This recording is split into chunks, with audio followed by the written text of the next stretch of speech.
This bracelet features some Banksia pod rings in the middle, but I'm going to focus more on the outside decorative rings, the rings with those diamonds. The project involves 2 separate borders made up of 5 rings each, a combination of ebony and veneer with the diamonds in between.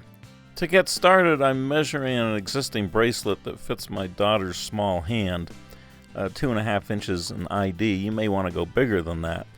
But the first step here is just to calculate my segment ring material.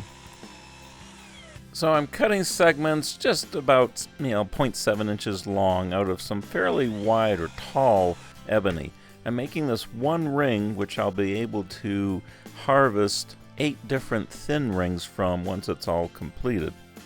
While this ring is drying, I'll get started on the diamonds. The first step is to put a piece of white veneer on either side of a thin strip of ebony. The ebony is probably just a little over 1/8 of an inch thick. A lot of pressure, get all that glue squeezed out. Now this lamination set for a few hours. Now I need to get those 2 edges cleaned up. I'll scrape a little bit, then go to the table saw, make a couple little light passes, get 2 square edges on either side of this. For my next step, I'm going to adjust the fence and cut strips off this. I want these strips to be the same width as the height of the lamination, less the thickness of 2 pieces of veneer, which I'll add and then create square compositions. I can sand these now to the right thickness by measuring with the veneer and then adding veneer to the other 2 sides and measure. I can do whatever little bit of sanding I need to get these to be a perfect square. Prior to putting those next veneers on, I'll protect the first veneer layers with blue tape. For the glue job, I'm going to put the veneers on both sides of all 3 of these sticks at the same time. First piece of veneer, then I'm dipping the sticks in this puddle of glue, applying the next piece of veneer, clamping the whole thing in between 2 pieces of melamine, making sure I've got a gap between those 3 sticks. Plenty of pressure, let this sit for a while. To get those sticks separated, I'll put pencil marks right where the gaps are, and then clamp a straight edge, make some light passes with a utility knife until I can separate these. Getting those overhanging edges all cleaned up is a real chore. There's no simple way to do it. A utility knife in a cutting and scraping motion, I'll get one side in pretty good shape, go to the drum sander, sand down to the tape, but I really don't want to mess up my sanding drum with all that gummy tape. I'll finish it off by hand with the utility knife. For my next trick, I'll take those 3 sticks and slice them up here. I want little short pieces about 3/4 of an inch long. And I need some little pieces of ebony to put on either side of those squares. The ebony needs to be just a little bit wider so it overhangs past the veneer layers. Now I can take these pieces to the disc sander. I need a smooth surface on one side, and I cannot sand any of that white veneer away. Then I'll take those smooth surfaces, put them on double-sided tape, go to the drum sander, get parallel surfaces, again being careful not to sand any of the white veneer. Now I'm back at the disc sander just doing inspections, making sure all those surfaces are just right. Now I need some ebony for the other sides of my squares. I've cut these parallelograms at a 45-degree angle, then chopped those in half to give me these little pieces of wood with a 45 on one side. Next I'm putting a 45 at both ends of my little glue up with the squares. That'll assist me when I have to clamp the other ebony on the other side of the squares.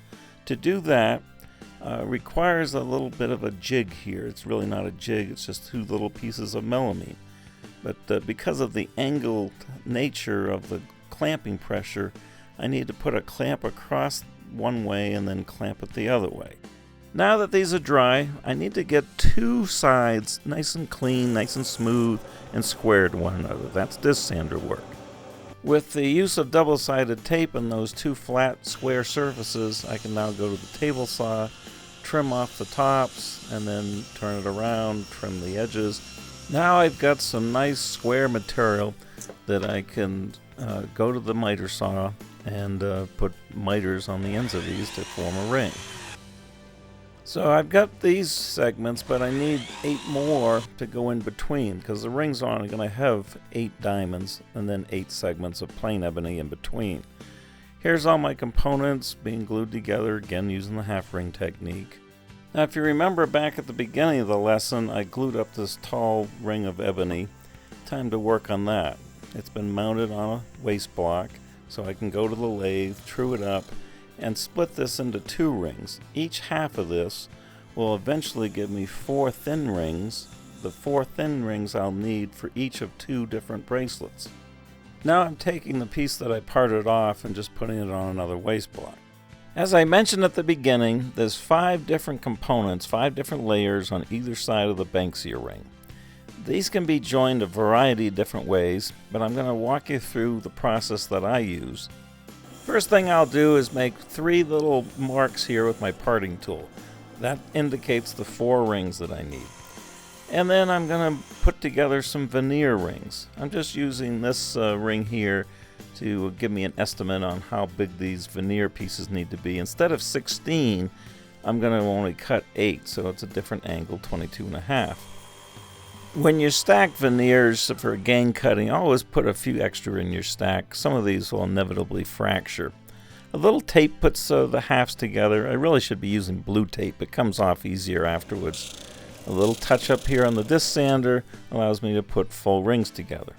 Here I'm just checking the size of the ring. I always put foam on one side when I clamp veneers on. It just takes up any differences in the thickness of the veneer. You get a better joint this way. So plenty of glue, piece of wax paper. Here's the ring that I put the parting tool grooves on. This is just one way to clamp these with spring clamps.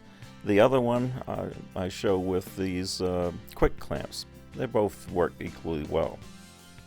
Here's my other 6 veneer layers that I'll need later on. So while those veneers are drying, I can do some work on my diamond rings. I'm turning the ebony down so I've got a very narrow border on the side of the tips there. I'll do some disc sanding to get this ready, prepare it as a glue joint. Now I can go back to my veneer layer here, clean this up.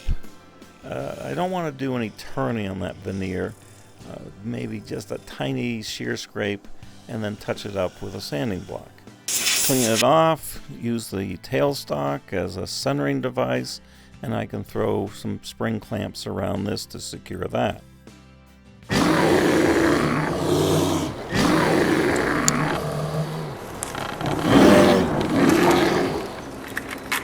I get all kinds of visitors here at the shop. I threw that footage in there just to see if you were paying attention. Well, I managed to keep that guy from coming through the front door. He was only about 25 feet away. Anyway, back to work. We've got our ebony ring here with the diamonds turned down to a matching border on the other side of the tips, getting this ready for another layer of veneer.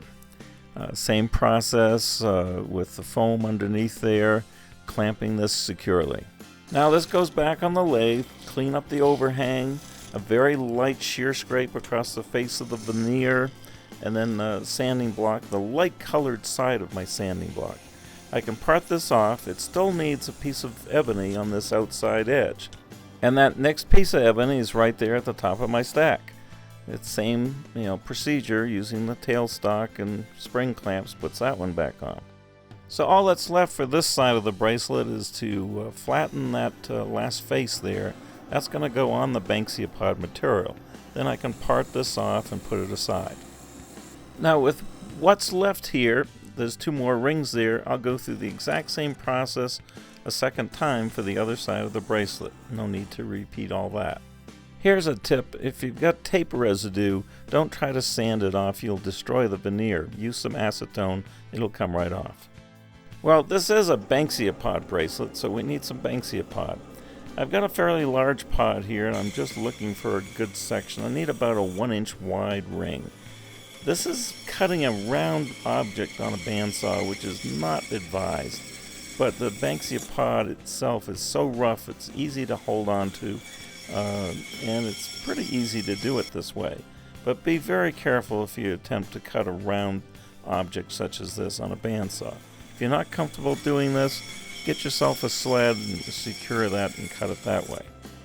Well, of course we need flat surfaces in order to glue this, so a little touch up here in the disc sander.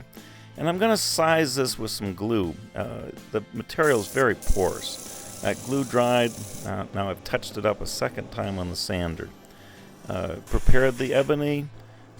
Used the tailstock to determine the best center location. Use that dimple.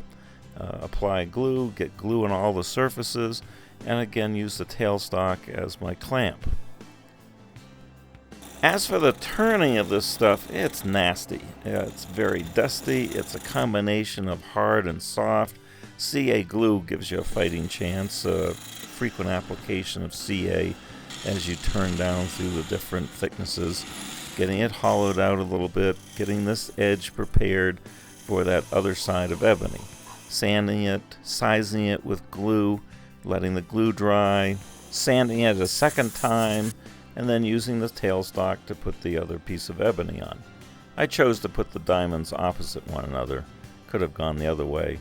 Regarding the final shaping or turning, the only thing noteworthy is dealing with that punky material. Outside the actual seed shells, it's very soft. So frequent application of CA glue. Let it cure on its own as much as possible. Refrain from using a lot of accelerator or you run the risk of some white splotchy areas developing. The inside obviously has to be parallel. Check it with a square. Now getting a really nice surface takes a little time and effort. You've got to do a little shear scraping, look for little voids, fill them in, and then go back and shear scrape again. Here I'm cleaning up some of the seed pod areas where a little glue seeped in there, just to clean that up. Back to a little more shear scraping. Now I can finally sand. I'll go up through 400 inside and out. Here's a pretty effective way to power sand the inside. A 2-inch pad with a 3-inch disc. That works very well. I can part this off now. To get that other end that I just parted off cleaned up, I need a jam chuck. Pretty easy to do. Although I got my post there a little bit too small, so a few layers of tape took care of that. Just a tiny bit of turning on this edge to clean that, a little sanding, and now we're ready to put final finish on this. For finish, I'm going to use Deft Gloss, quite a few coats, buffed with a sanding mop in between coats. So there you have it, a couple of pretty nice gifts.